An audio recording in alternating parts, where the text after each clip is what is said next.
Eh, una belleza ver caras amigas, conocidos, muy queridos. Gracias por estar, ¿eh? Gracias por estar. Hola, ¿cómo estás, Hernán? Bien, vamos a empezar. Como Román les contaba, acabamos de hacer un seminario sobre ética en la facilitación de biodanza, que fue realmente intenso, participativo sobre todo, y con mucha movilización a partir de los temas que íbamos tocando y de los temas que se iban abriendo también. Eh, Sobre todo en el campo de la ética y de la filosofía, son más las preguntas que se abren que las respuestas que se dan. Entonces, este seminario generó una cantidad de preguntas y de participación que a mí me dejó orgulloso y al mismo tiempo esperanzado, porque la propuesta inicialmente a Román de hacer un seminario de ética era una preocupación sobre nuestra profesión, sobre lo que hacemos en biodanza y sobre el destino que eso va a tener, que puede ser que se vaya agotando en sus posibilidades o que desarrolle sus posibilidades. Entonces, ese seminario fue marcante, lo vamos a volver a hacer, el mismo seminario, con variaciones en ciertos aspectos, pero con la misma bibliografía, con los mismos contenidos, y el tema de la ética. A este conversatorio, como bien decía Román, lo llamamos ética, pasos hacia una ética biocéntrica, porque son pasos que vamos dando, no hay nada consolidado ni nada determinado. Y sobre todo porque, como hemos visto en este último seminario, la ética es una construcción, no es una cosa que nos viene dada o que uno puede adquirir ya hecha, es un desarrollo. En el trabajo que hemos hecho, la primera de las definiciones que hemos trabajado es que la ética tiene que ver con la acción. Y ahí hay una distinción fuerte en la historia, que es que los esencialistas piensan que la moral tiene que ver con el desarrollo de lo que uno es. Y los existencialistas han dicho que uno va siendo, uno se va construyendo, uno no es nada, una esencia ya hecha de partida, sino una construcción permanente que solo se termina cuando se termina la vida. Y por lo tanto, lo fundamental son nuestras acciones. La ética se va a determinar en nuestras acciones. En ese sentido, la definición más intensa que dimos fue que somos lo que hacemos. Y en términos de facilitación y en términos de la propuesta biocéntrica de biodanza, podemos tener una visión biocéntrica o desde una ética biocéntrica, o podemos tener una perspectiva no ética. Y una de las reflexiones que tomamos fue justamente que hay ciertas prácticas, ciertos comportamientos o ciertas actitudes, acciones en definitiva, que acaban definiendo que por más declaración de biocentrismo, por más declaración de principios que hagamos, si la ética no está enraizada en eso, bueno, entonces se pierde el contenido de nuestro trabajo, se va por agua abajo. La importancia de la ética para la biodanza es sustancial. Uno podría decir, o cualquiera de nosotros podría decir, que la importancia de la ética es esencial para cualquier profesión o para la vida en sí misma. Sin duda que sí.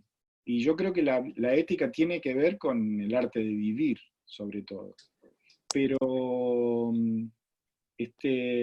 el punto es que en profesiones como la nuestra, en biodanza, la ética tiene un sentido profundo en la interacción que tenemos con otras personas. Los grupos de biodanza son grupos no solamente donde se intercambian ideas, donde se intercambian conversaciones, no son grupos de encuentro simplemente. Son grupos donde se ponen en juego emociones, ciertos fenómenos que tienen que ver con la afectividad, con el contacto, y por lo tanto es ahí donde entra de lleno el tema ético, porque puede definir que esa práctica sea una práctica integradora, reparadora de ciertas heridas afectivas, o que sea una práctica que abra heridas. Y no estamos ajenos a eso. Nosotros vivimos en un momento actual de la humanidad donde ha entrado en emergencia, digamos, ha sido relevante el concepto de abuso. Es decir, nunca antes como hoy en día, sobre todo gracias al movimiento de mujeres, sobre todo gracias a la presencia femenina, el sentido del abuso, el sentido de cómo ciertas actitudes en la vida pueden ser tremendamente dañinas en la relación con los semejantes, ha hecho que en biodanza hagamos un replanteo, por lo menos en este seminario que hicimos, sobre de qué manera actuamos cuando facilitamos biodanza. Entonces, no sé, voy a pasar por esta declaración, no sé si existe una ética biocéntrica. Creo que debería existir. Una ética biocéntrica, para definirlo, tendría que ser una ética centrada en la vida. Y a diferencia de la moral, que está centrada en las costumbres, la palabra moral viene del término latino mores, que significa costumbre. Es decir, la moral está más regida por las tradiciones, por lo que se hizo, por lo que se debe hacer, nos orienta hacia el deber ser, más que al querer ser, y eso fundamentalmente lo que nos marca es un panorama en el cual la vida no necesariamente está presente. Si vamos a hablar de una ética biocéntrica, tenemos que definir claramente que el centro de nuestra actitud ética tiene que ser la vida. Y no la vida en términos abstractos, la vida en términos de ejercicio vital, en términos de presencia. Eh, Muchas veces nosotros hablamos de la vida o escuchamos hablar de la vida, pero las referencias son más que nada teóricas.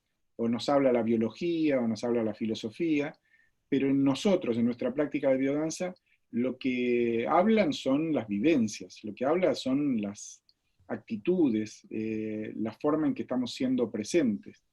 Entonces, estos pasos hacia una ética biocéntrica definen eso. No nos referimos a una tradición, a una moral, a deberes, a ciertas eh, argumentos de vida como valores determinados, a ciertos principios, sino que nos referimos concretamente a una visión donde la vida juega un rol central. Y cabe hacerse la pregunta, ¿de qué vida hablamos cuando hablamos de biocentrismo? No hablamos solo de la vida humana. En estos tiempos de pandemia que estamos viviendo y de confinamiento, donde hemos tenido tiempo para pensar, para reflexionar, una de las cosas más claras que ha empezado a aparecer es que el deterioro ambiental que hemos generado, nuestras actitudes no éticas en cuanto al entorno, en cuanto a la naturaleza, es muy probable que hayan determinado la aparición no solo, no sé si este virus o muchas otras patologías, que marcan claramente una actitud no biocéntrica por parte del ser humano. Entonces, cuando hablamos de ética biocéntrica, no hablamos de la vida particular de cada uno. No hablamos de la vida privada o de la vida de nuestra familia. Estamos hablando de la vida como un fenómeno del cual todos participamos. creo que inclusive hay una contradicción en nuestra concepción burguesa de la vida privada. Hablamos de la vida privada como sinónimo de intimidad. Y la intimidad es una cosa, y la vida privada es otro, es un valor que tiene que ver con ciertas perspectivas de nuestra participación social, de recluirnos, de que no se metan en nuestra vida. Y yo creo que no existe una cosa así como una vida privada. La vida es una cosa en la que todos participamos. Lo que sí podríamos decir, bromeando, es que existen vidas privadas, pero privadas de amor, privadas de cariño, privadas en el sentido de privación, más que de privacidad. Y creo que nosotros debemos recuperar, en el sentido ético, de participación de la vida, de que nuestras acciones tienen consecuencias, consecuencias interpersonales, consecuencias ecológicas y sobre todo consecuencias convivenciales. Uno de los temas que surgió en nuestro seminario fue justamente que más que en una sociedad, nosotros vivimos en una convivencialidad. Y esa convivencialidad está definida en que habitamos y estamos presentes junto a los otros en una dimensión espaciotemporal que es el ahora, y que por lo tanto define claramente eh, que no puedo estar desde afuera yo, no puedo ver esto desde afuera. Eh, lo que va definiendo mi convivencia con los demás es que estoy presente simultáneamente con ellos, participo con ellos. Y eso es muy diferente que hablar de una sociedad, donde la sociedad está fundada en un contrato social, en reglas, en normas, en derechos y obligaciones, que son importantes, por supuesto que son importantes. Pero si no tienen como base la convivencia, a veces los derechos quedan como una declaración, las obligaciones muchísimo más. Entonces no podemos regularnos, no puede regularse nuestro comportamiento solo a partir de derechos y obligaciones. Recuerdo una vez un profesor que cuando se le argumentó la importancia de la justicia, él dijo algo que a mí me impactó. Dijo, sí, la justicia es importante, pero uno no se puede conformar con lo justo. Y la justicia lo que va a marcar es eso, una pauta justa que sería el RAS para todos. Hay algo que está por arriba de ese suelo y que no tiene techo y que tiene que ver con los afectos, con los deseos, que tiene que ver con los niveles de participación creativa que uno tenga en el mundo. Lo que uno pone más que lo que uno saca. Lo que uno es capaz de agregarle a la vida. Y bueno, eso tiene que ver con la convivencia. Y esa convivencia es central en una ética biocéntrica. Saber que mis actitudes afectan al vecino, afectan la relación con mi comunidad, no solo con mis seres queridos, sino con el entorno humano en el que yo estoy participando, mi país, el continente, el planeta entero. Si entendemos que eso como la vida, sin duda que la ética biocéntrica va a marcar una pauta importante para biodanza. Biodanza, desde esa perspectiva de ética biocéntrica, tiene, podemos decir, un desafío fundamental, porque nos proponemos ser un sistema de integración, nos proponemos ser un sistema de integración afectiva, y eso es lo que funda una convivencia, eso es lo que funda la relación con los semejantes, en términos de que todas las decisiones que yo pueda tomar, todas las acciones que pueda ejercer, tienen un efecto en los otros, los afectan de alguna manera, en términos afectivos, los afectan. Y una de las cosas que observamos a nuestro alrededor es que hay como una especie de desentendimiento de lo que le pasa a los demás. La frase más común que escuchamos en los medios o cuando la gente se junta o cuando hay alguna situación accidental es que alguien haga algo. Y ese alguien parece que nunca somos nosotros. Es decir, es como que si alguna entidad u otro, un político, un representante, tuviera que resolvernos los problemas.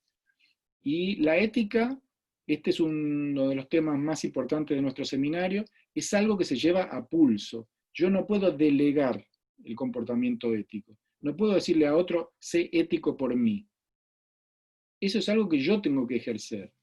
En un mundo como el nuestro, donde nos quejamos de la corrupción, hablamos con mucha liviandad de que este o esta es un corrupto, tenemos poco espejo acerca de nuestras actitudes éticas y sobre todo de nuestra relación con la vida y el entorno social o convivencial. Y eso parte desde nosotros, no es delegable eso.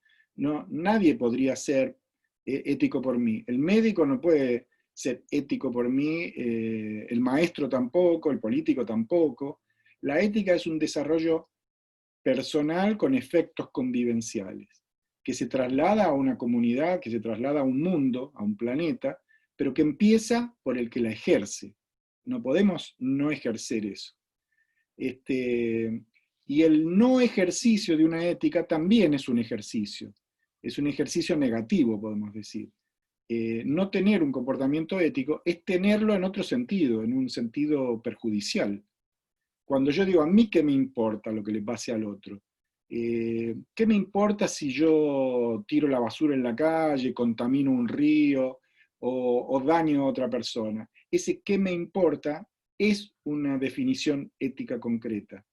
Es decir, la ausencia de un basamento afectivo, integrador, es claramente una decisión, porque hasta cuando decidimos no decidir, también decidimos. Esa también es una decisión. Y bueno, en el caso nuestro en biodanza, y por eso los pasos hacia una ética biocéntrica, implica eso, el facilitador, ante todo, no es solamente una persona que aprovecha la música, los ejercicios, y que propone algo para entretener. Sobre todo, el trabajo no tiene que ser un trabajo entretenido. Nosotros no somos actores o personas del espectáculo. Lo que estamos ahí es justamente para facilitar procesos de integración. Y esos procesos de integración son los que abren la puerta a que las personas empiecen a ser éticas entre sí y con el entorno. No van a ser un decálogo de valores o un contrato que les pongamos, tú debes hacer esto, tú debes hacer el... No estamos para dar esos consejos. Ese ha sido tradicionalmente el rol que la religión ha tenido en el mundo. Mandamientos, argumentos, dogmas, pero bueno, los resultados están a la vista. O sea, eh, si uno se pone a ver qué resultados ha tenido solamente marcando esos decálogos morales, nunca se ha hecho hechos tan criminales como en nombre de Dios o como en nombre de la moral. Las guerras, el racismo, la descalificación entre congéneres. Por eso necesitamos hacer pasos lentos, aunque sea muy despacio, pero seguros, hacia una referencia vital, biocéntrica, en la cual me importe y me conmueva lo que pasa a mi alrededor y que eso de alguna manera esté integrado en mis decisiones. Una de las cosas que salió en el seminario y que va a salir otra vez seguramente, porque yo lo voy a estimular y quiero que así sea, es que no siempre el comportamiento de los facilitadores ha sido ético. Tenemos ejemplos palmarios, todos conocemos alguno. Ahora, lo que sucede es que nosotros no tenemos que esperar que eso se comente en los pasillos o que esto sea una referencia que aparezca en los grupos de biodanza. Tiene que ser una preocupación nuestra como facilitadores. Tampoco se resuelve, y eso lo fuimos viendo, tampoco esto se resuelve con códigos o consejos de ética, por la misma razón de lo que decíamos antes. Uno no puede delegar eso. Yo no puedo decirle a otro, resuelvan por mí, castiguen al que no se comportó bien, porque eso no resuelve el problema en sí mismo. Lo importante es que todos seamos conscientes y al mismo tiempo vivenciemos un comportamiento ético. Y bueno, sobre todo estos pasos yo creo que son los pasos esenciales hacia una ética biocéntrica. Para salir de un entorno que hasta ahora ha sido un entorno moralista, un entorno donde lo bueno y lo malo está regido por lo que ciertos parámetros dicen que es el bien y el mal. Bueno, esos parámetros pueden decir lo que quieran, pero eso no va a regular el comportamiento. El comportamiento se regula a partir de ciertos deseos, las ganas que tenemos, los impulsos, las decisiones existenciales de querer ser bueno y no querer herir a otro, de no querer alterar el entorno, de sentir que la vida tiene un sentido significativo para nosotros. Hemos tomado muchos referentes teóricos para esto. En la bibliografía de nuestro seminario estuvo presente Spinoza, Nietzsche, una serie de autores, tanto clásicos como contemporáneos, porque esas referencias son valiosísimas. Spinoza vivió en el siglo XVI, no, perdón, siglo XVII, 1600 y tanto, contemporáneo de Descartes, pero nos dejó un legado ético importantísimo. Fue el primero que dijo, Dios es la naturaleza. Y creo que ahí hay un cambio de paradigma enorme, porque la moral siempre se ha escudado en que Dios era el que ordenaba, el que castigaba, al que se le pedía que nos salve, el que nos mandaba las penas o nos mandaba las absoluciones, y yo creo que no podemos estar hasta altura del siglo XXI esperando que un padre o un superpadre en el sentido teológico nos resuelva los problemas. Las cosas no se hacen solamente porque uno se las pidió a Dios, se hacen porque uno decidió hacer un cambio, introducir un cambio. Si después de eso cada uno quiere creer y tener su mundo, eso es parte de nuestra libertad, de cómo concebimos el universo. Cada uno tendrá sus creencias y todo, pero no podemos depositar en eso, hacer depender nuestras decisiones éticas de algo externo a nosotros. Eso nos corresponde. Y creo que ese es el elemento más importante de la reflexión que motivó nuestro seminario y que es parte de este que estamos haciendo. Carlos, ¿te puedo interrumpir? Un segundito. Supuesto. Desde Nicaragua, Yolaina nos hace una pregunta, te hace una pregunta. ¿Ser Sí. conscientes será lo mismo que ser congruentes? Podría serlo, Yolandina, qué gusto escuchar tu pregunta. ¿Podría serlo en qué sentido? Que la congruencia tiene que ver con la coherencia. Y ser consciente significa ampliar la percepción para darnos cuenta que no somos el centro del universo. En el sentido biocéntrico, la vida no pasa solo por mí, la vida pasa por un espacio que yo participo. Si yo entiendo que este planeta que habito es un planeta que está vivo como un organismo, como lo definieron Lovelock y Lynn Margulis, cualquier alteración que yo hago, desde extraerle la minería dejándolo con cianuro, desde cultivar la soja con agrotóxicos que envenenan a todo el mundo, o desde tirar la basura en la calle, o desde maltratar a mi familia o a los vecinos, todas esas acciones son acciones de una profunda incoherencia. Sí, claro, no son congruentes, pero ser consciente implica un nivel de percepción que va más allá de que el eje pase por mí. A eso yo llamo ser consciente. No creo que la conciencia sea simplemente la conciencia moral o racional, sino un nivel de percepción de mi participación en algo mucho mayor. Hasta ahora, lo trascendente, eso mucho mayor, estaba siempre ligado a lo que está más allá de la vida. Ahora, yo creo que nosotros tenemos que recuperar eso para la vida misma, para sentir esa dimensión sagrada en la vida en sí misma. No sé si responde a la pregunta de Yolandina, pero agradezco la pregunta y que se hagan más preguntas. No sé cómo vamos de tiempo, Román. Estamos Yo, muy bien. Gracias. Ya tenemos media hora más o menos de bueno, conversación. yo unos minutitos más para que esto después pueda ser participativo y pueda aparecer la voz de todos los que quieran participar. De acuerdo. Mm, bueno, una de las cosas que surgió en el seminario, eso es lo que estaba por mencionar, es que la intención, después de esta segunda edición o repetición del seminario número 1, es hacer un seminario que defina qué responsabilidad existe hoy en día en la metodología de biodanza, en favorecer o no favorecer el comportamiento ético o la actitud ética en los facilitadores y en el sistema mismo. ¿Hay cosas que cambiar o no hay cosas que cambiar? ¿Hay abordajes o teóricos o prácticos que no son biocéntricos a pesar de que se declara el biocentrismo?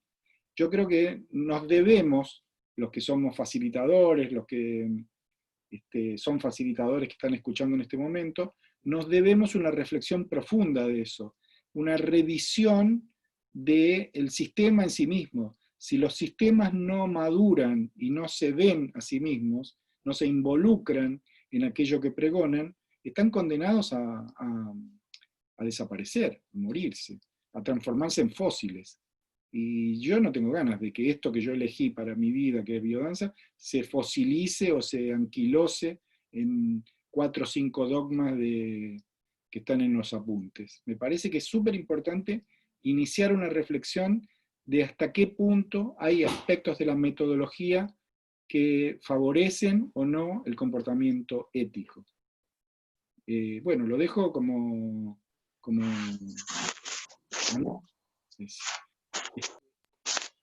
segundo lugar, me gustaría, segundo, no sé si qué orden, porque ya puse muchos temas, me gustaría dejar aquí claro que cuando estoy hablando de ética, no estoy hablando de ciertos elementos que yo ya tengo preconcebidos. Partí diciendo que la ética es una construcción y que tiene que ver con las acciones, con el comportamiento, de que somos lo que hacemos y podemos decir que somos lo que hacemos de lo que hicieron con nosotros y por lo tanto esa modificación y ese desarrollo va generando esta dimensión ética. Dimensión ética que no se termina nunca y que es algo de lo cual yo tengo que hacerme cargo y no se lo puedo delegar a nadie. Reitero.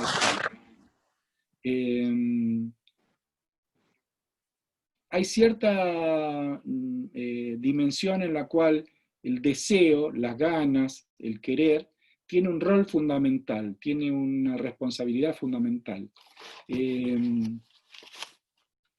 Nuestro querer, nuestro deseo, la voluntad, puede generar cambios, pero no es garantía de que vaya a haber un comportamiento ético. Lo que sí podemos decir es que si no hay un compromiso con ese querer, si las decisiones éticas no son lo que yo quiero, sino simplemente lo que yo debo, entonces no tiene ningún efecto. Volvemos a caer en los esquemas morales que nos llevaron hasta aquí.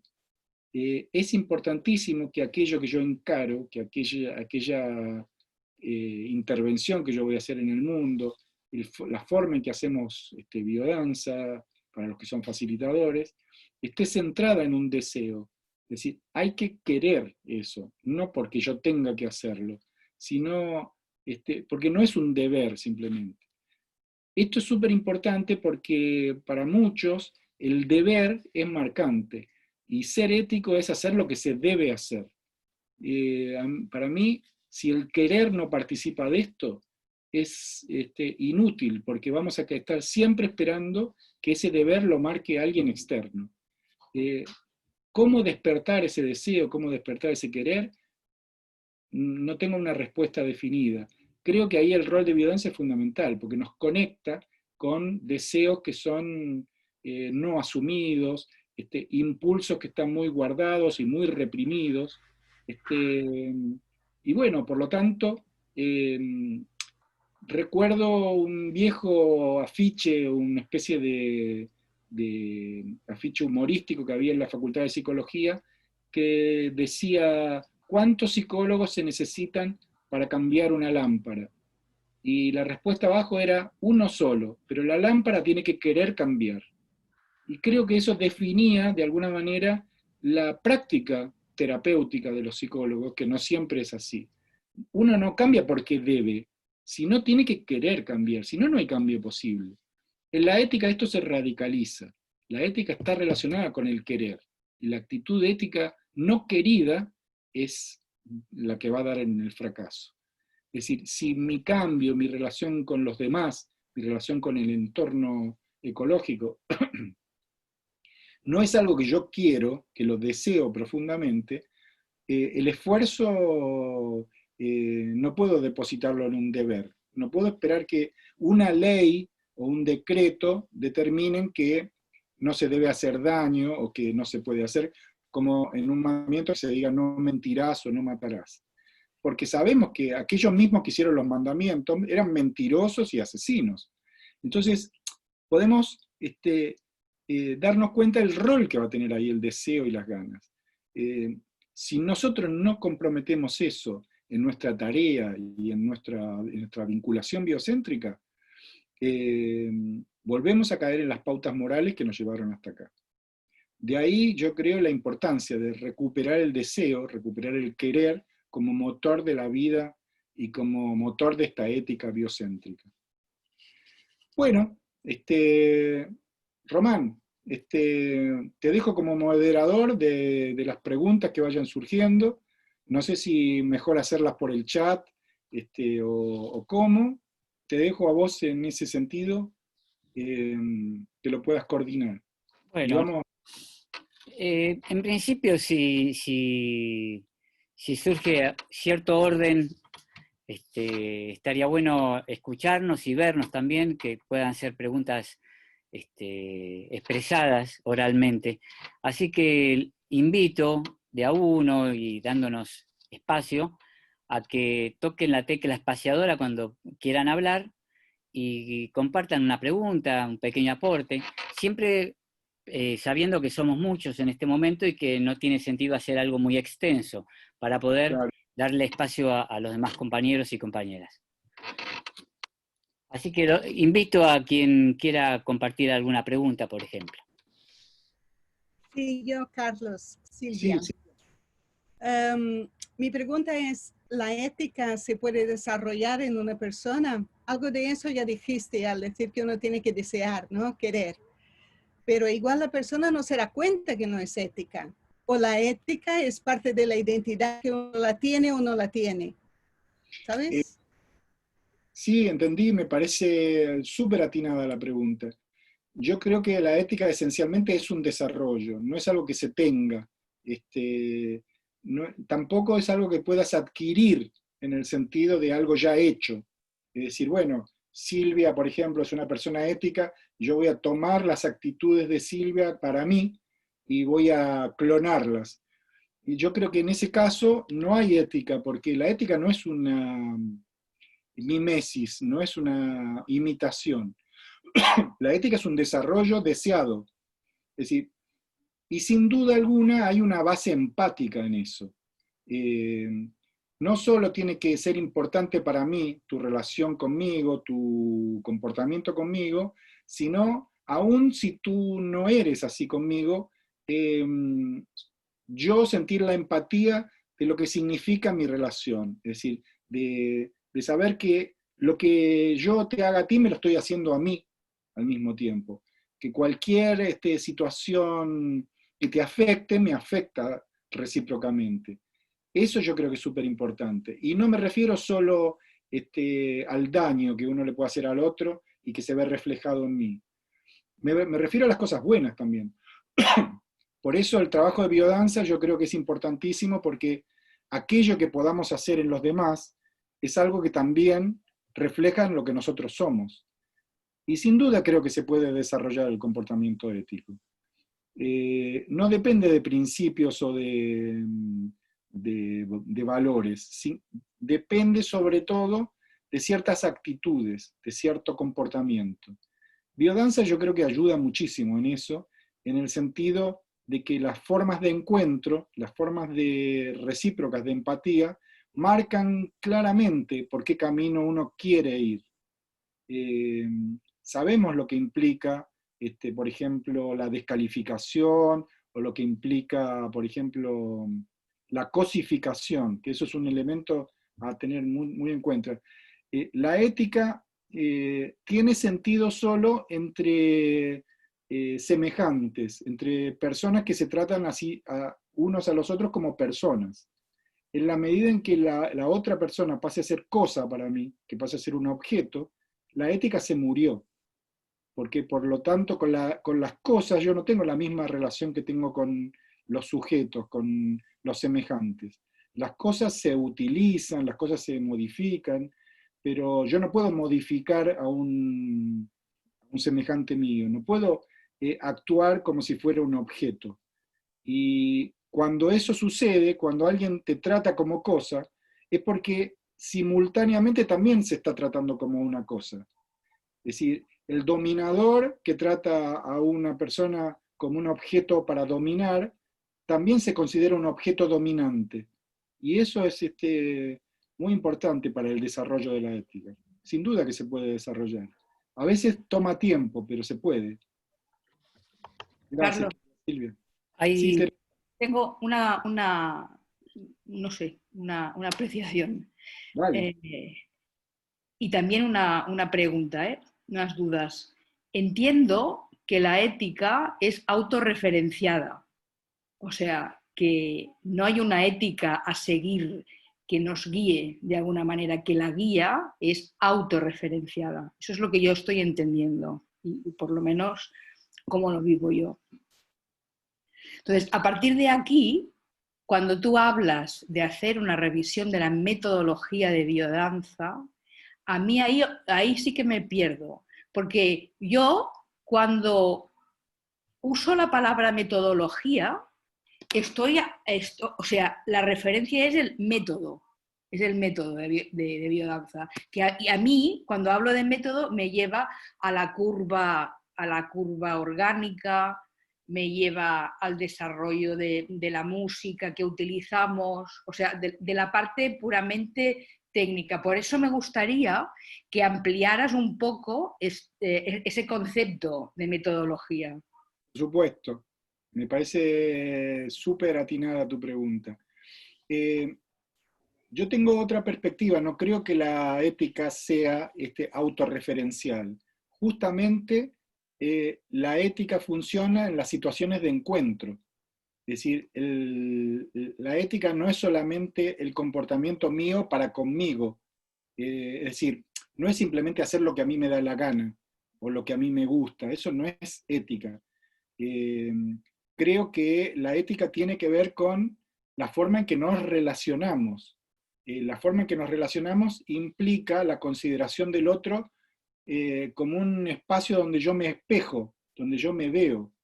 Mi subjetividad no define solo el comportamiento ético, a pesar de que yo sea quien lo siento, para usar el término de autorreferencia.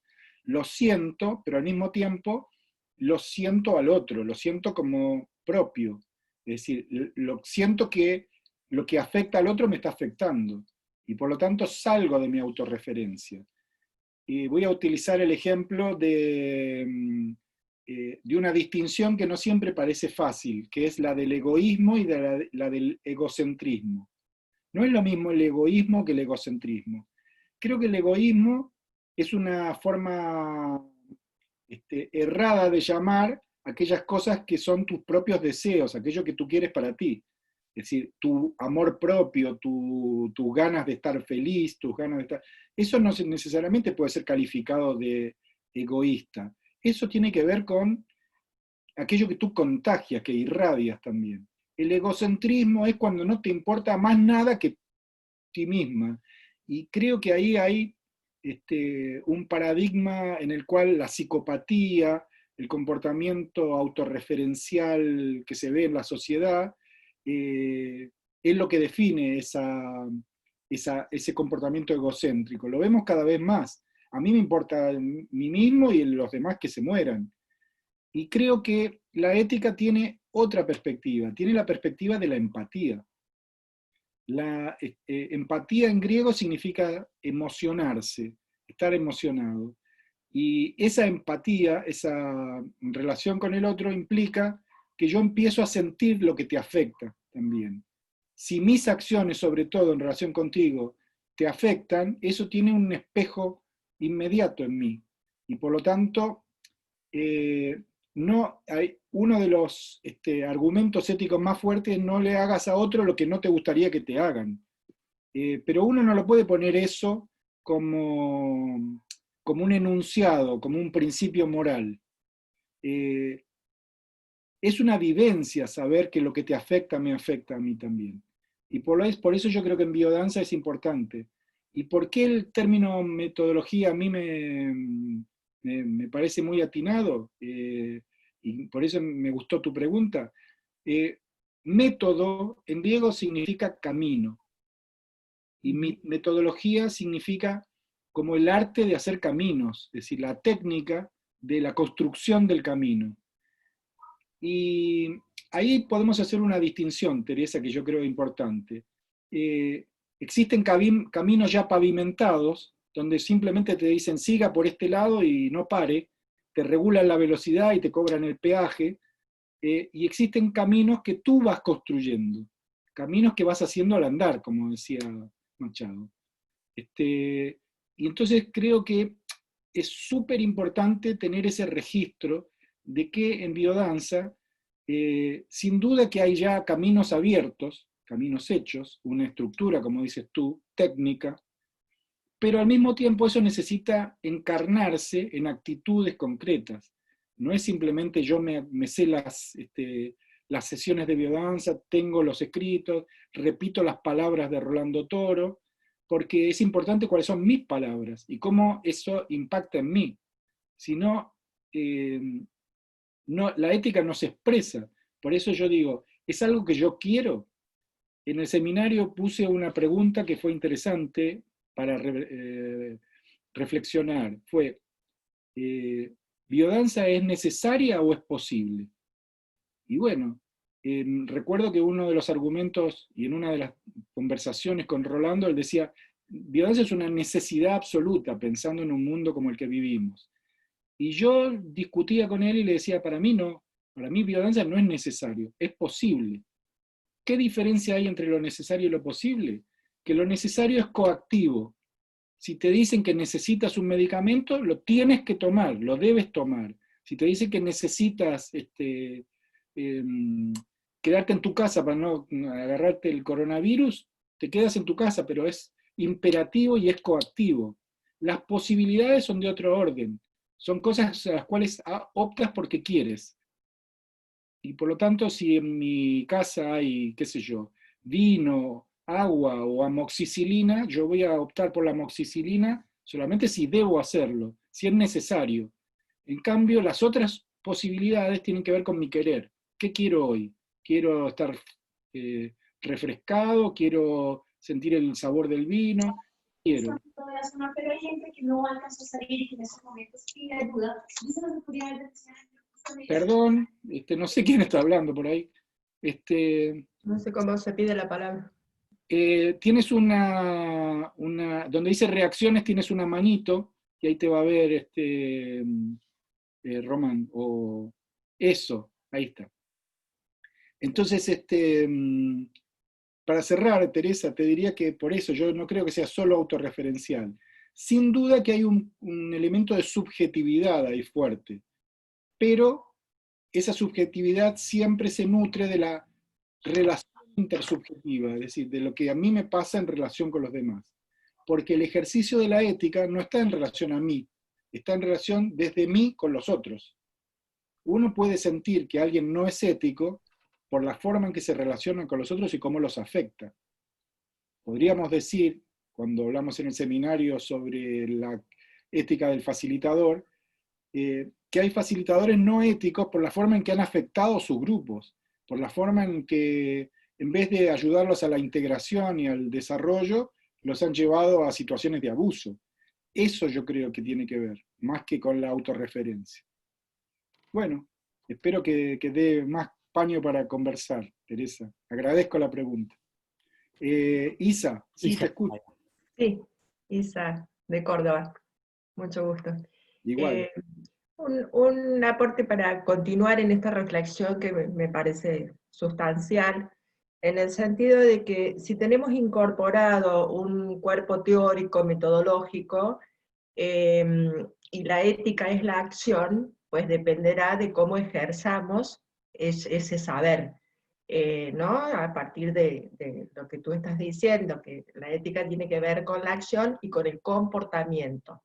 Sí. Entonces, vuelvo sobre la pregunta, ¿en qué punto habría que revisar la metodología en función de la ética?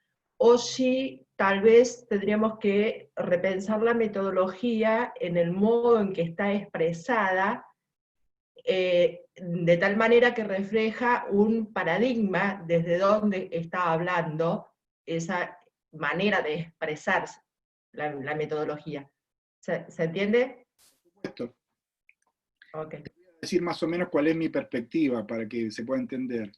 En mí y en el seminario anterior surgieron algunas preguntas fundamentales. Por ejemplo, en términos metodológicos, ¿existen ejercicios de biodanza misóginos que tengan la actitud cosificante hacia las mujeres o hacia los hombres? ¿Existen argumentos en algunos ejercicios que puedan ser descalificadores o discriminadores? Yo creo que en algunos sí.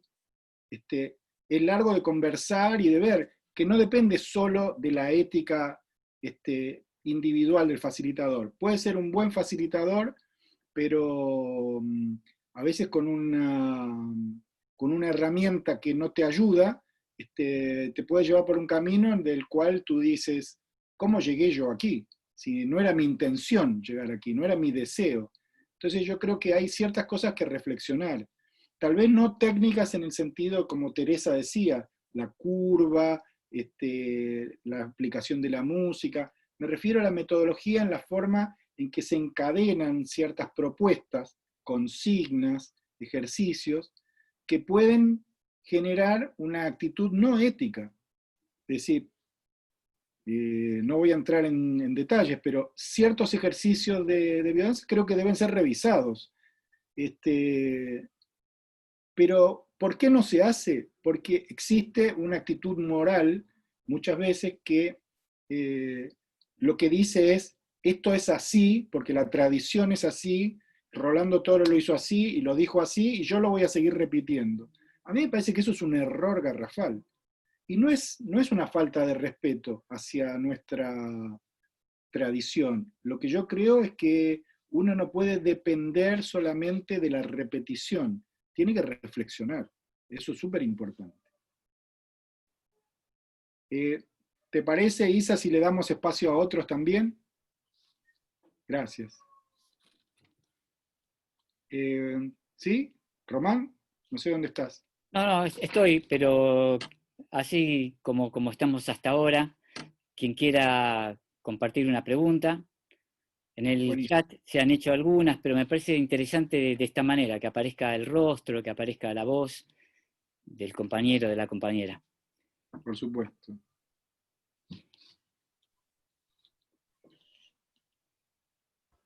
Bueno, no se atropellen. Nora. Sí.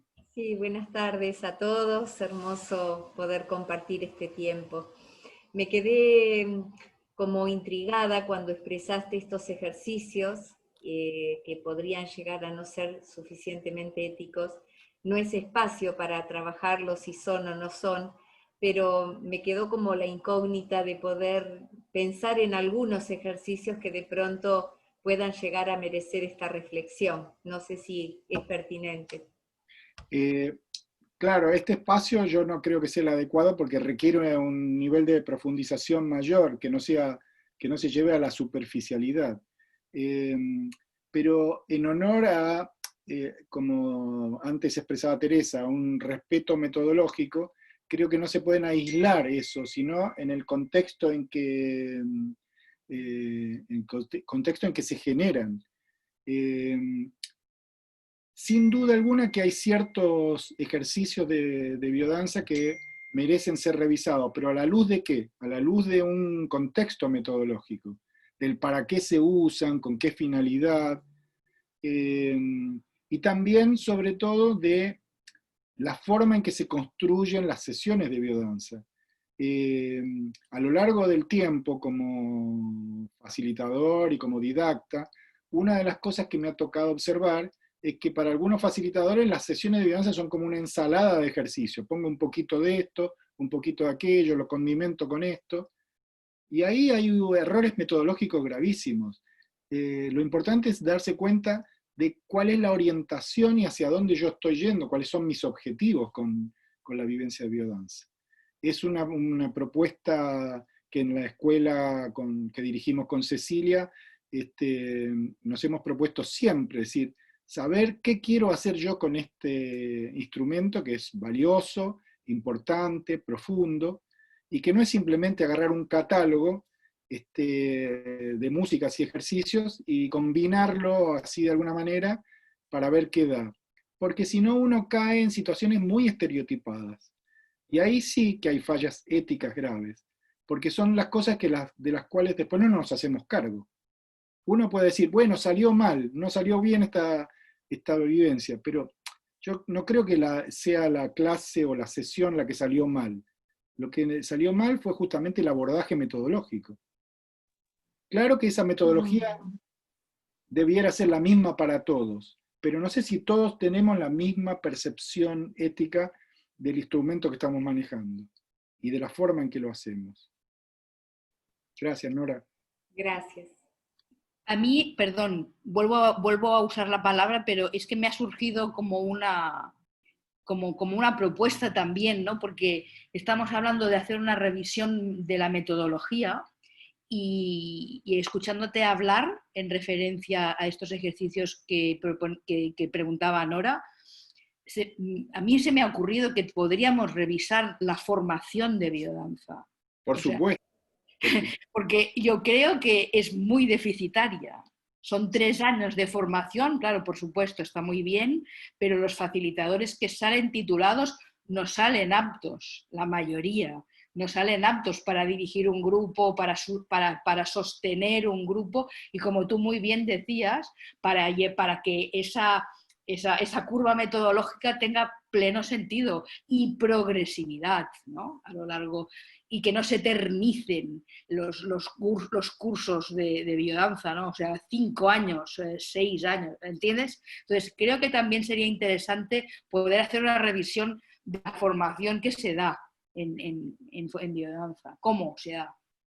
Pero creo que los pasos van a desembocar en eso, Teresa, porque en la medida en que uno empiece a reflexionar y a pensar una metodología con un componente de ética biocéntrica sobre qué queremos hacer con este instrumento que es el sistema biodanza, a partir de ahí uno empieza a plantearse las fallas formativas, empieza a plantearse qué elementos están de más y cuáles están de menos. Por ejemplo, para darte una pauta de algo que trabajamos en nuestra escuela, que en muchas otras no hay un módulo de ética. No hay un módulo en el cual se trabaje ese fenómeno de la facilitación como algo importante para el facilitador en su formación. Y bueno, son cosas a revisar. Pero como te digo, yo me propongo no caer en la moralización de lo que se debe hacer, porque creo que eso no ayuda en nada, porque existe toda una especie de expectativa social, y en biodanza no escapamos a eso, de personas que están esperando que le digan lo que tienen que hacer, y que aparezca algún iluminado, que yo estoy muy lejos de eso, que les diga, mira, este es el mejor camino. y yo creo que son errores esos muy graves, porque lo que tenemos que hacer es facilitar los procesos reflexivos para los facilitadores, los didactas, los programas de formación, que sea súper importante eso. Coincido plenamente contigo, claro, pero son pasos que vamos dando para llegar ahí, sin duda alguna. Bueno, tenemos en la lista a Tania y a María. Adelante, Bueno, Tania. tomen la palabra.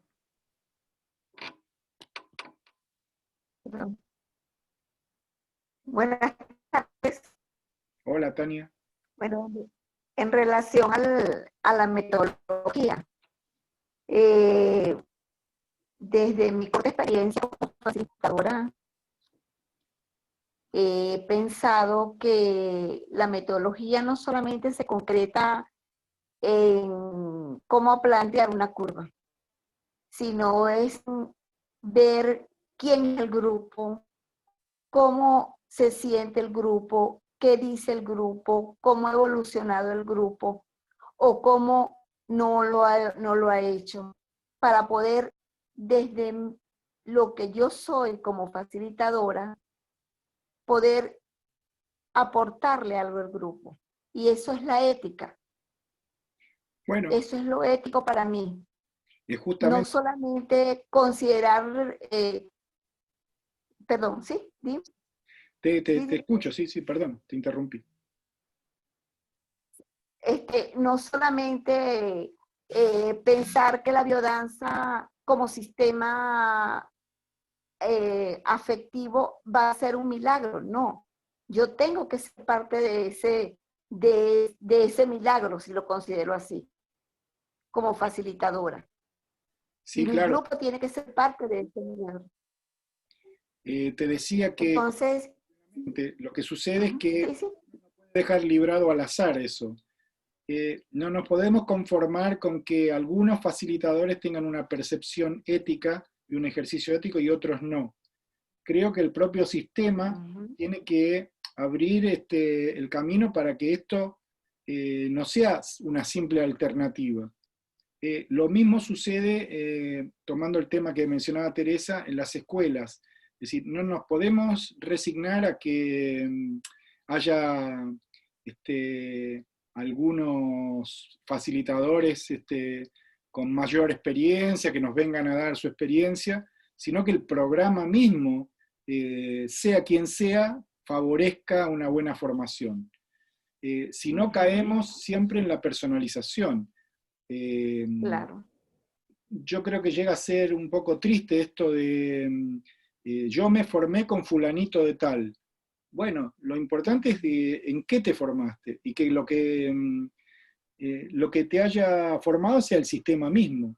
Si lo importante va a estar radicado en alguna que otra persona, cuando se muera esa persona se acabó la transmisión del conocimiento. Y yo, no hay nada que desconfíe más y me moleste más que esta cosa discipular. Es decir, yo, fulanito discípulo de... no, a mí me parece que lo formador debe ser el sistema. Y cuando el sistema no tiene esos niveles de reflexión, tú estás dependiendo siempre que alguna persona sea como el revelador de cosas que el sistema no provee. Y sin duda que hay personas que son significativas, pero no tenemos que depender de eso. Bueno, Román. Gracias. María. María. Adelante, María.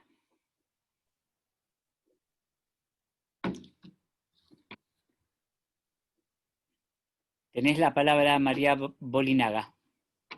Sí, pero parece que está sin el micrófono. Sí, está muteada. Ahora sí, se escucha. Ahora sí. Ahora sí. ¿Sí? Sí. Ahora sí. Buenas tardes.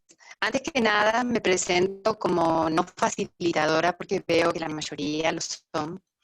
Yo hice 2 años de formación para decidir que no podía ser fácil, o por lo menos en ese momento todavía no.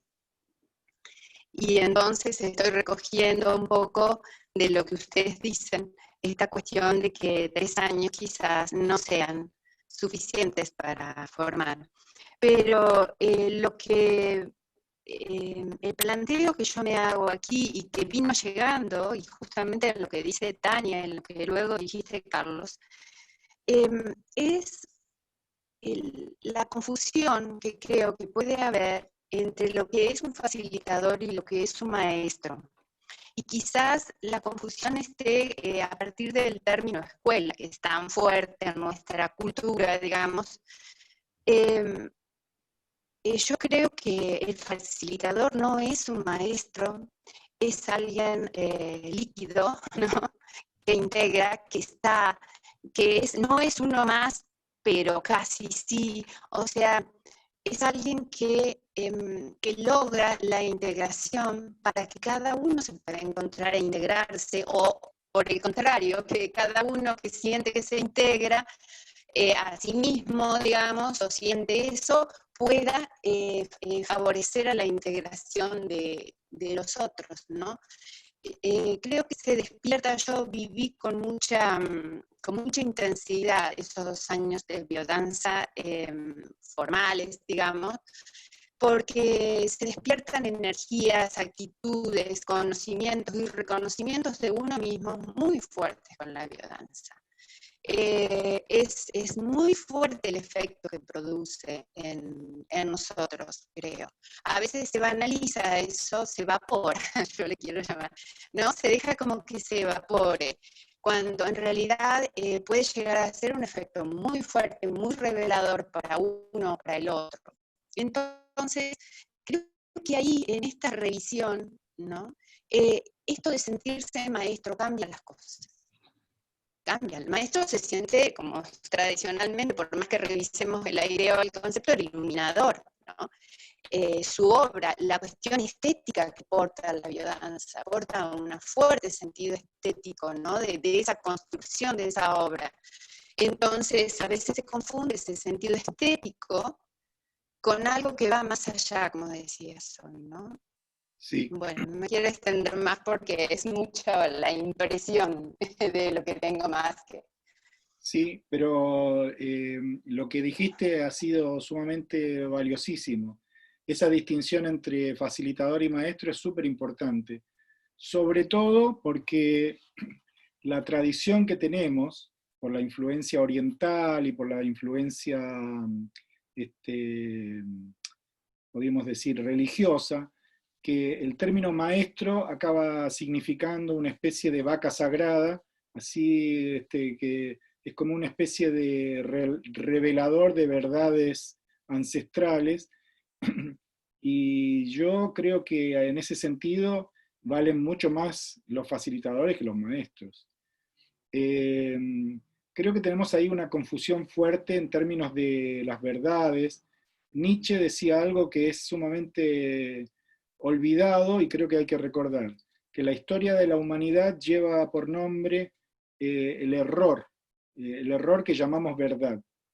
Y yo creo que no nos damos cuenta que la verdad es una modalidad del error. Nosotros nos aferramos a ciertas cosas esperando que alguien nos ilumine, como bien decías, y a veces eso oscurece más de lo que en realidad ilumina. Es como las luces que te ciegan y no te dejan ver. Y para mí eso, en mí en particular, no tiene ningún valor. Creo que vale mucho más el formularse ciertas preguntas en el sentido formador. Tengo que decirte que para mí es una pena que no hayas seguido, porque creo que serías una excelente facilitadora, teniendo esa perspectiva y esa predisposición a percibir más allá de lo que te dicen o lo que te viene revelado. Y creo que necesitamos facilitadores así, es súper importante. Y no solo personas que repitan consignas. Te agradezco la pregunta porque creo que abre un espacio súper importante, María. No quiero que esto quede reducido solo a la formación o a la metodología que mencioné al final y nos impacta mucho. El tema de la ética para mí es esencial en términos de Esto que mencionabas de la distinción entre maestro y facilitador es esencialmente un tema ético, porque transmitir una enseñanza no es transmitir algo que yo sé para alguien que no sabe, sino potenciar lo que hay en el otro. Y decías, a lo mejor 3 años es poco. Eso depende mucho, porque a veces puede ser demasiado 3 años, y cuando es una formación deficiente es una eternidad 3 años.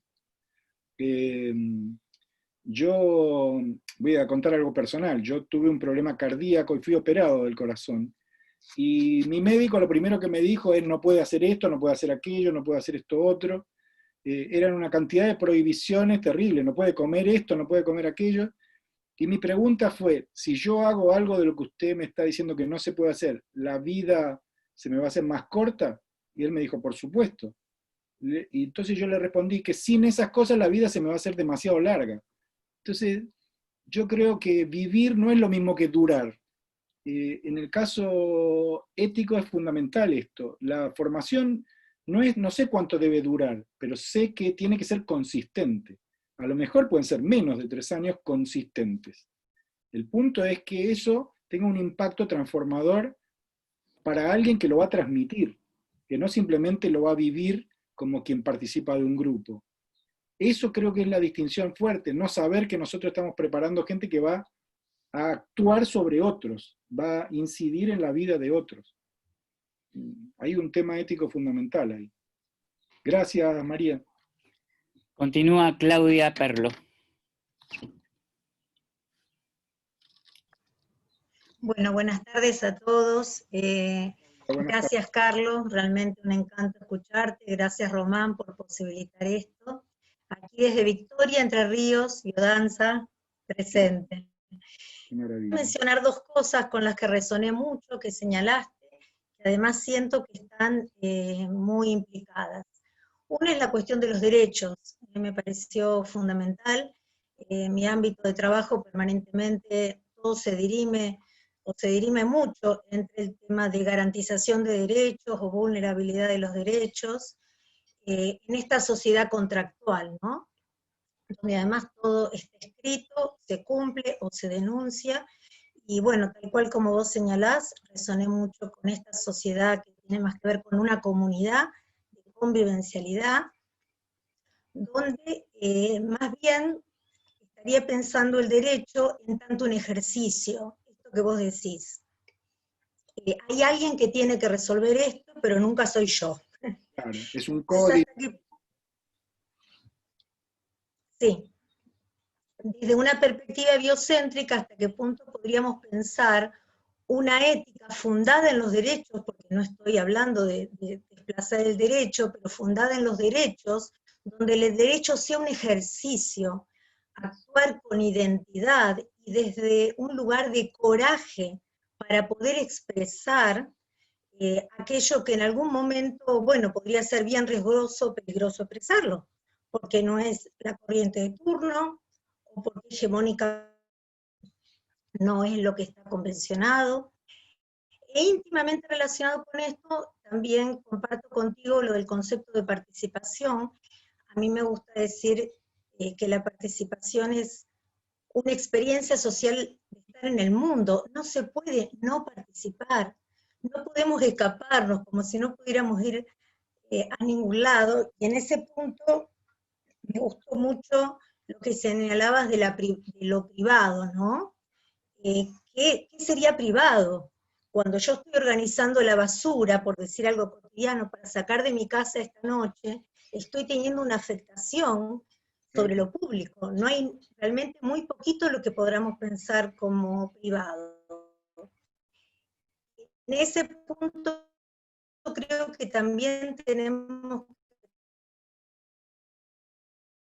trabajar biodanza, y a veces pensamos nuestra profesión restringida al grupo de biodanza, ¿no? Mi grupo regular, como mi consultorio privado, y a veces veo que es muy difícil advertir en los alumnos de escuela en qué lugar está participando esta trama. Sí. Es un profesor, es un médico, es un abogado, trabaja en el CONICET, y muchas veces escucho que los alumnos dicen, porque los grupos de poder, ahí creo que hay otro concepto bien imbrincado, pareciera que nosotros nunca tenemos un espacio de poder en esta trama para poder actuar desde un lugar ético y coherente.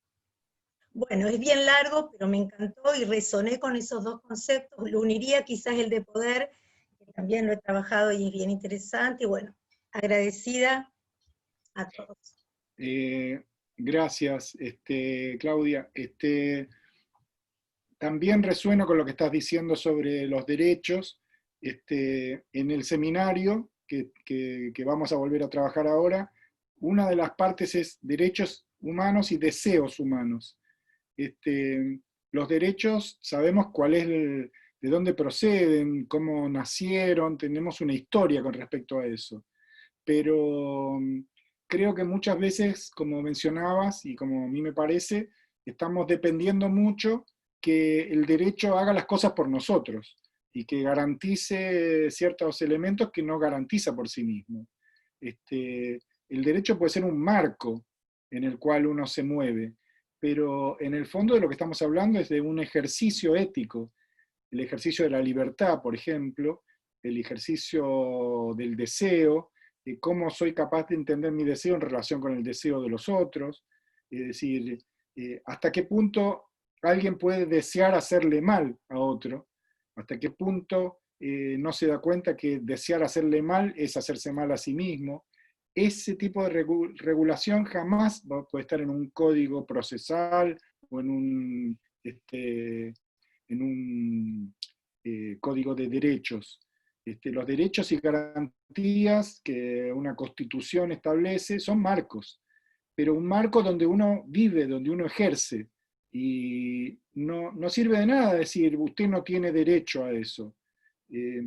Porque a veces los derechos se vulneran o se pasan a llevar justamente porque el que hace lo que quiere, supuestamente, no se da cuenta que lo que quiere tiene que estar en relación con el querer de los otros.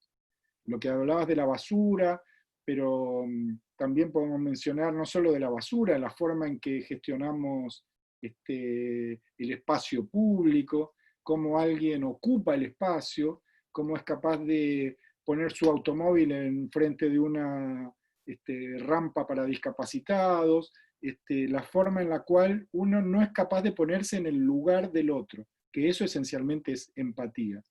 El tema ético pasa por la empatía, y creo que, sin duda alguna, mencionaste el tema del poder, y creo que todavía no hemos hecho una buena reflexión en biodanza en ese sentido.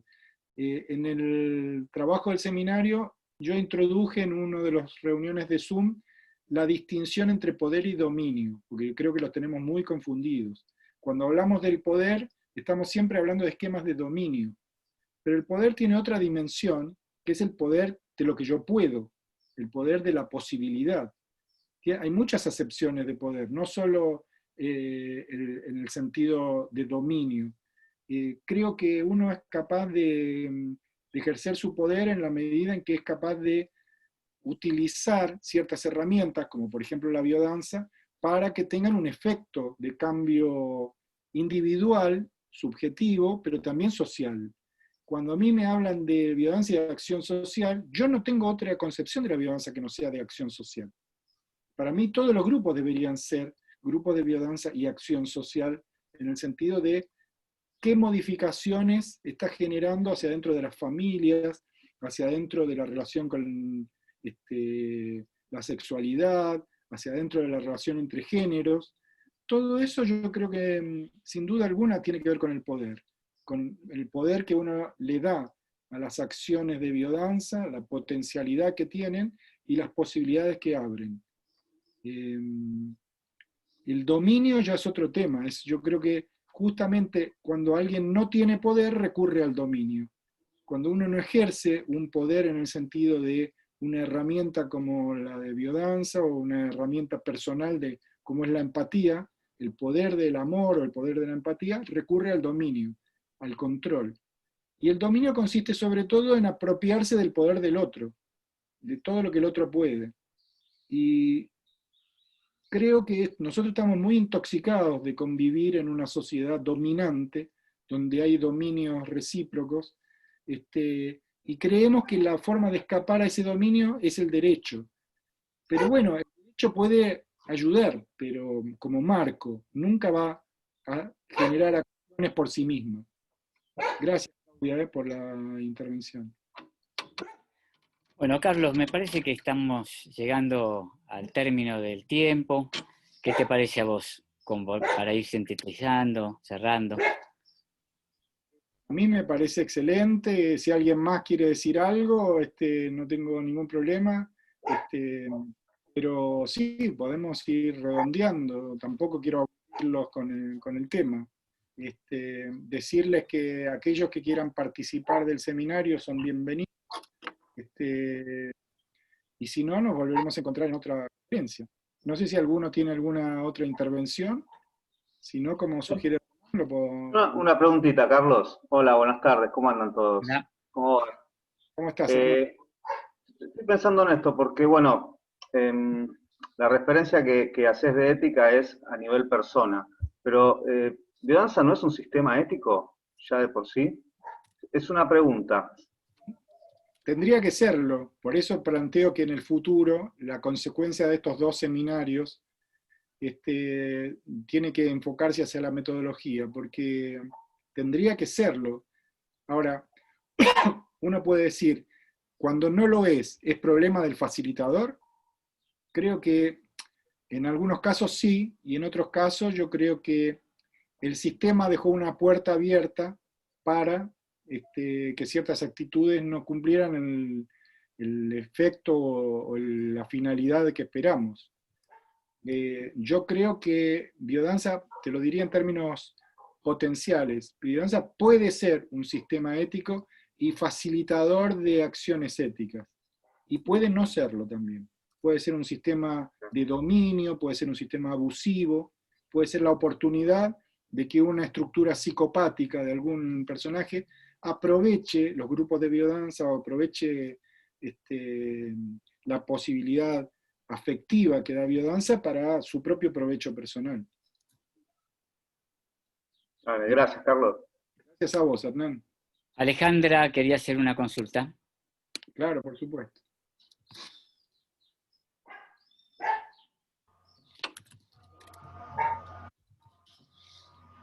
Adelante, Yo Ale. quiero preguntar también, Román, Esteban. ¿Cómo va? Esteban, querido Yo, amigo. ¿Cómo va? Alejandra, ¿qué tal? Estoy en las sierras, no sé si se escucha bien. Poquito, pero no te veo. ¿Dónde estás, Alejandro? A ver. Si no, apago la cámara porque es buena señal. Dale, dale. Ahí te veo, Alejandra, sí. Perfecto. Sí, dale. Hola, Carlos. ¿Cómo te va? ¿Cómo estás? Bien. Muchas gracias por el planteo, porque la verdad que está bueno plantearse las cosas profundas y me parece más en un sistema con la biodanza, ¿no es cierto? Sí.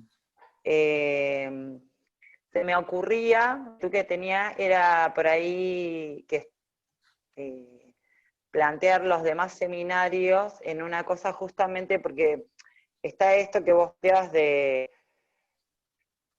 que siempre esperamos de un otro, ¿no? Un referente, un maestro, lo que fuere.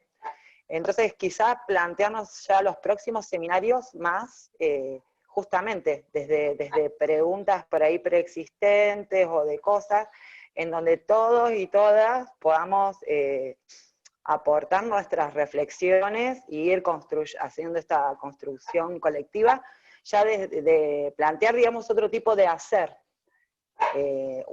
desde plantear otro tipo de seminario, digamos, ¿no?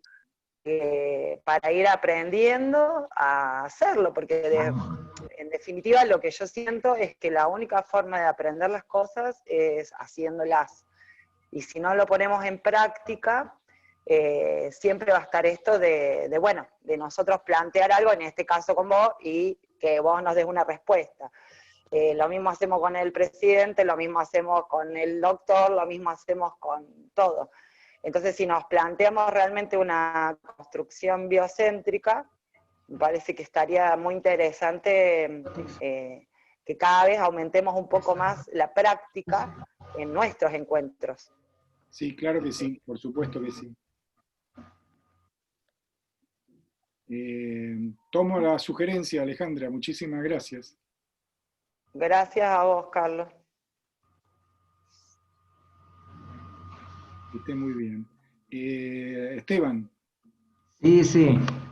Mira, lo que te quería preguntar es lo siguiente. ¿No considerás que por ser el ser humano un ser social, que la ética también debería o podría ser regional? Si tenemos en cuenta que la biodanza está esparcida por todo el mundo actualmente, al menos en los 5 continentes, ¿qué papel juega la cuestión del regionalismo y de la ética contextualizada, digamos así? Porque lo que es ético en un lugar puede no serlo en otro. Y también observando la historia de la biodanza. La biodanza, en biodanza históricamente se dio cuando Rolando fue para Europa, se dio como una colonización al inverso, que no fue descolonización, pero fue como una vuelta a llevar algo para el viejo mundo, algo nuevo, justamente. Y hasta hoy, hasta el día de hoy, porque la biodanza es muy reciente, tenemos las personas más antiguas de la biodanza, como vos, que ocupan un lugar de destaque, y tal vez se impuso alguna forma de una ética transcultural. Yo no sé si la ética puede ser tomada de una manera transcultural, no sé, no tendría... Mi pregunta es esa: ¿crees que la ética en biodanza o una ética biocéntrica podría ser transcultural? ¿Se podría de alguna manera hacer una ética profesional o una ética biocéntrica para todo el mundo? Qué buena pregunta, Esteban. A ver, eso abre un tema filosófico complejo que es el humanismo, es decir, cuál es el concepto de humanidad que yo tengo y qué sentido de identidad yo voy desarrollando, y sobre todo,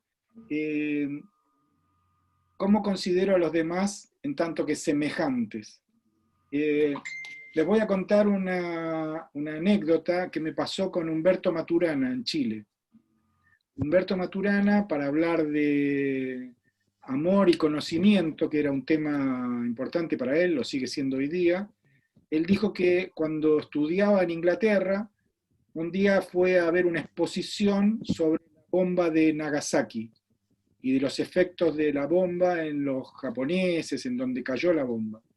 Y fue con un amigo de la universidad, y al salir quedó espantado porque el amigo tuvo una actitud displicente. Dijo: yo vi todas esas fotografías de personas heridas y qué sé yo, y a mí qué me importa, si yo no conocía a ninguno de esos japoneses. Y la conclusión de Maturana fue: claro, solo se ama lo que se conoce, en el sentido de que conocer y amar son procesos semejantes. Lo desconocido no genera en vos ese amor. Y yo le dije que estaba totalmente en desacuerdo con eso, porque hay un fenómeno previo que tiene que ver con la empatía, que no es el conocimiento, sino el reconocimiento. A ver, yo veo una imagen de alguien que no conozco, pero me reconozco en esa persona. Me reconozco en su dolor, me puedo reconocer en su alegría, me puedo reconocer en sus fenómenos en los cuales nos reconocemos como humanos. Y creo que eso va más allá de lo regional. Uno puede hablar de lo regional en términos de costumbres, por eso podemos hablar de morales en términos de plurales. Hay una moral oriental, o una moral japonesa, o una moral latinoamericana.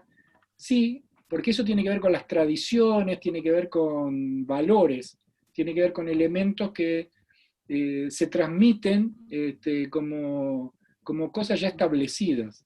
Por eso la palabra moral viene de la palabra costumbre.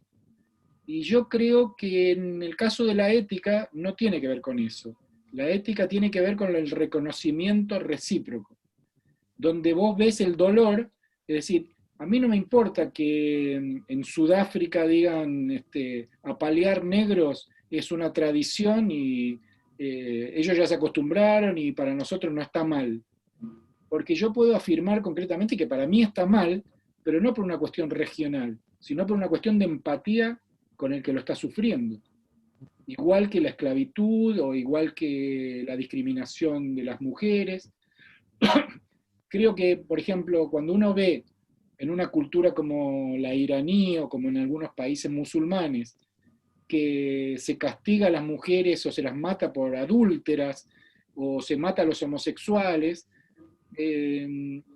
yo creo que no puede uno decir en ellos eso no es un problema ético porque ellos tienen otros valores. Yo creo que ellos tienen otra moral, pero en términos éticos, el comportamiento ético es de alguna manera compadecerse de eso, sentir que te afecta, que alguien por su elección sexual sea asesinado o encarcelado, porque, qué sé yo, las creencias religiosas de esos lugares lo ordenan de esa manera. Por eso para mí la ética es, no te digo que universal, pero sí es transversal a todo lo que es el fenómeno humano. Para uno poder ejercer esa moral más regionalizada, tiene que no ver al otro como humano. Y eso es lo que se ve, por ejemplo, en el racismo. En Estados Unidos, por ejemplo, en este momento, donde hay situaciones horrorosas, lo que se ve es que hay una etnia determinada que considera que los otros no son igualmente humanos, y que por lo tanto matarlos, o torturarlos, o despreciarlos, no tiene mayor importancia. Pero en Brasil, donde vos vivís, que nosotros conocemos bien, también pasa algo semejante, donde hay una cosificación y un proceso de deshumanización. Y creo que la ética debería ser justamente un proceso humanizador. ¿Y cómo uno se humaniza? En la medida en que uno convive con otros humanos, en que se ve recíprocamente como humano. Estas cosas orientales que decían, bueno, yo me conozco más a mí mismo aislándome, me voy a la montaña, me voy al bosque, no hacen que vos desarrolles tu identidad o tu humanidad. Irse al bosque hace que vos desarrolles la arboridad a lo mejor, porque vas a estar entre árboles, pero ser un buen árbol no es lo mismo que ser un buen ser humano. Y yo creo que la pregunta ética es esa, es decir, ¿qué significa el desarrollo de tus aspectos humanos? Como principio ético es considerar al otro como semejante, como humano. Esas barbaridades de cuanto más conozco a los hombres o a los seres humanos, más quiero a mi perro, te hacen un buen perro, pero no te hacen un buen ser humano. Bueno, Marta Sesma estaba levantando la mano. Pero quería decir algo sobre sí. Esteban es un gran amigo que vive en Brasilia y es el traductor de mi libro al portugués. Ah, qué bueno, qué bueno. Esteban. Bueno, Marta Sesma, yo propongo, porque también muchos se están retirando por ya temas de horario. ¿Es para mañana o para el otro viernes o para el otro viernes? Dale, perfecto. Bueno, muy bien. Me parece que está bueno, es un buen cierre, me parece esta última pregunta y esta reflexión sobre lo humano, lo arbóreo y lo perro, para seguir pensando. Bueno, nosotros vamos después a compartir información sobre el seminario para quienes les interese y para todos, y no solo para los que hoy estuvieron, vamos a subir esta conferencia a YouTube libre para compartir, para que se siga difundiendo y para seguir pensando sobre estos temas que abre Carlos en este caso. Muy bien, Carlos, si querés despedirte o de algún modo. sobre todo agradecer a todos los que participaron, a los amigos de tantos años, Martita querida, Esteban, amigo, hermano querido, a muchos que he visto por ahí, a la gente que se conectó desde España, como Teresa, Alejandra, que desde la sierra se estaba comunicando, tantas caras bonitas, tantos amigos con tanta historia. Por ahí vi a Patricia Sánchez, una amiga muy amada. Quiero darle las gracias a todos por participar y por la interacción y la escucha.